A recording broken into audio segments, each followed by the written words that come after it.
ధరణీగర్భసంభూతం విద్యుత్ కాంచన సన్నిభం కుమారం శక్తిహస్తం చ మంగళం ప్రణమామ్యహం. చూస్తున్నటువంటి ప్రేక్షకులకు జూన్ 5వ తేదీ నుండి జూలై 26వ తేదీ వరకు సుమారుగా 45 రోజులు కర్కాటక రాశి నుండి సింహరాశిలోకి మార్పు చెందుతున్నటువంటి కుజగ్రహం యొక్క సంచారం ఏ విధంగా ఉండబోతుందో తెలుసుకుందాం. అయితే ఈ యొక్క కుజగ్రహ లక్షణాలు ఏమిటంటే, ముఖ్యంగా ఈ కుజుడు నవగ్రహాలలో చాలా శక్తివంతమైనటువంటి గ్రహంగా చెప్పబడుతూ ఉంటాడు. అయితే ఈ యొక్క కుజుడు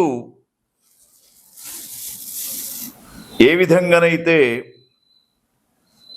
కార్య విఘ్నం చేస్తాడో, శత్రు వృద్ధి చేస్తాడో, అనారోగ్యానికి గురి కావడం అనే విషయాలలో కుజగ్రహం యొక్క పాత్ర ఎక్కువగా ఉంటుందని చెప్పేసి, అయితే ఈ యొక్క కుజగ్రహం అగ్నితత్వాన్ని పోలి ఉంటాడు. తర్వాత ముఖ్యంగా కుజగ్రహము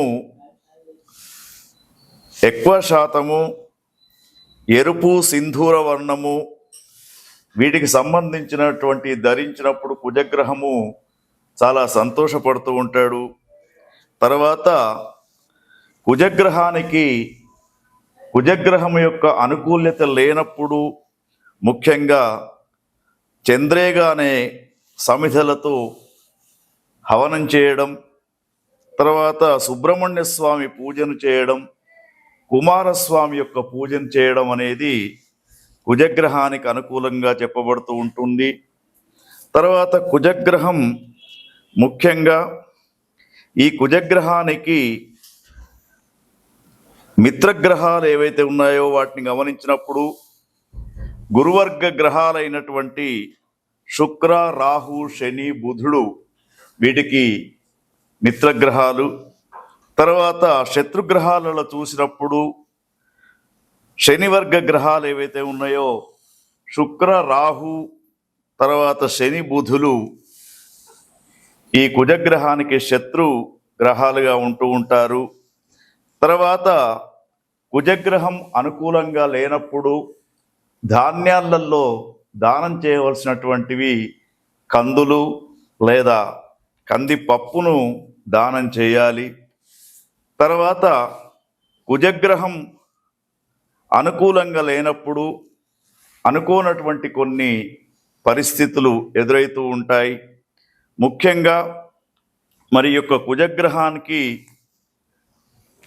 ఎక్కువ శాతం కుజగ్రహం యొక్క జపాన్ని చేయించాలనుకున్నప్పుడు 7000 సంఖ్యతో కుజగ్రహం యొక్క జపాన్ని చేయిస్తే కుజగ్రహం యొక్క అనుకూల్యత అనేది ఉంటూ ఉంటుంది.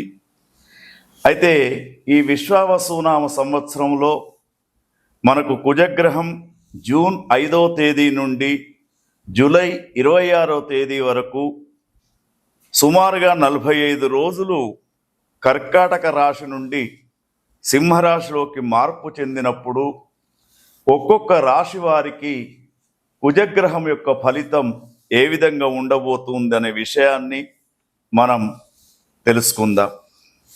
మరి మొట్టమొదటి రాశి అయినటువంటి మేషరాశి, ఈ మేషరాశి జాతకులను గమనించినప్పుడు కుజగ్రహము ఏ విధంగా ఉందో తెలుసుకుందాం.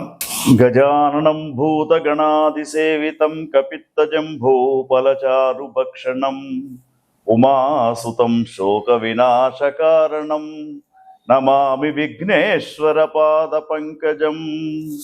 చూస్తున్నటువంటి ప్రేక్షకులకు స్వాగతం.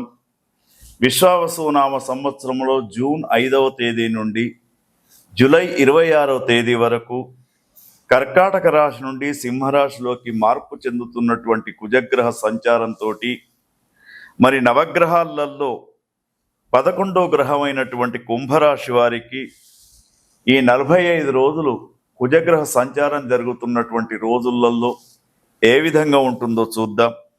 కుంభరాశి వారికి 7వ స్థానంలో 7వ స్థానంలో మరి కుజగ్రహం 45 రోజులు సంచరిస్తూ ఉంటాడు. ముఖ్యంగా వీరికి కొంత గతంలో ఉన్నటువంటి వ్యాధులు మరల ముందుకు వచ్చే అవకాశాలు కనబడుతూ ఉన్నాయి.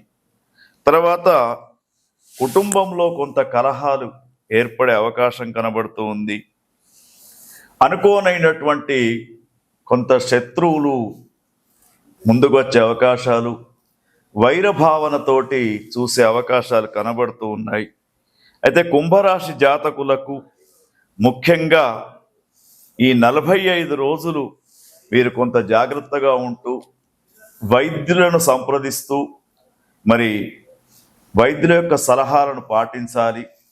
అదేవిధంగా మరి వీరికి ముఖ్యంగా తప్పకుండా కనీసం 8 గురుగింజల ఎత్తుతో కూడుకున్నటువంటి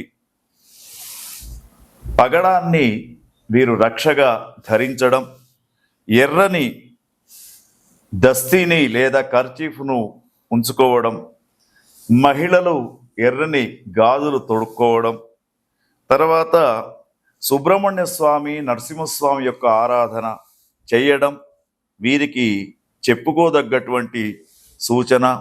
ఎందుకంటే ఈ 45 రోజులు అనుకోనటువంటి కొంత బాధ వచ్చే అవకాశం ఉంది కాబట్టి మరి చాలా జాగ్రత్తగా కుంభరాశిలో ఉన్నటువంటి వారు ఈ కుజగ్రహ సంచారం జరిగేటప్పుడు కొంతవరకు జాగ్రత్తగా ఉండాలి. తర్వాత వీరు వీలైనంత వరకు నృసింహస్వామి యొక్క ఆరాధన చేయడం వీరికి చెప్పుకోదగ్గ సూచనగా చెప్పవచ్చు.